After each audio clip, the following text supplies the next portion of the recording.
One of the things I guess I'm concerned about now, here we are almost 50 years from 1968 and, the stance that Tommy Smith and John Carlos took. Nobody ever talks about Kareem said, I'm not playing. He didn't play at all. Yeah. And you led that. Talked to Kareem this morning. So here we are looking at what's happening with the NFL, where they're actually shutting out one of their players because of his position. So how do we then do that? And some of the panel talked about today, but can we really affect something at our level in terms of some kind of a boycott, some kind of a financial hit, if you will? And I likened it, just so you know my backdrop, about what happened in Montgomery, 1955. Nobody believed that if they didn't ride the buses that the bus company would capitulate, but they did only when they were about to go broke. And all of a sudden now it changed. So how do you see something happening at this level? First of all, the world has changed a lot since 1955. The reality is that this is part of an ongoing struggle, and in every era they have to frame up the struggle so that it comports with the realities of that era. This is not 1955. It's not 1968. Mm-hmm. The second point is that these circumstances that we're confronted with in American society are dynamic and diverse. The struggle, therefore, is multifaceted and perpetual, involving almost every area, and it's constantly shifting, and there are no final victors.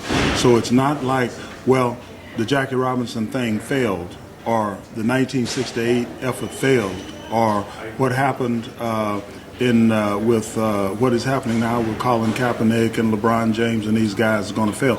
It's a struggle that's taking place in their era.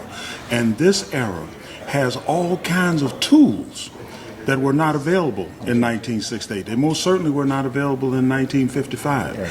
And on top of that, it has all kinds of complexities that were not around in 1955 when seats were segregated and desegregation was the goal.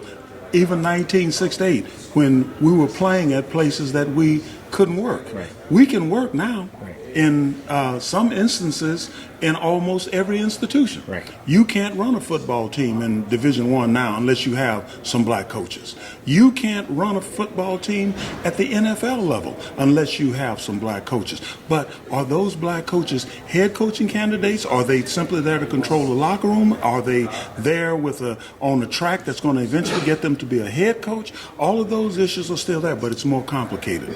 So within the context of the challenges of this era, with the tools and things that these young athletes have at their disposal now, especially the internet and the social media, with the amount of money that these teams are investing in them, literally tens of millions of dollars, they have levers of power that have moved so far beyond anything we could have imagined in 1968 that it's really an issue of how do they craft their approaches? How do they craft and leverage that power in such a way that certain goals become achievable?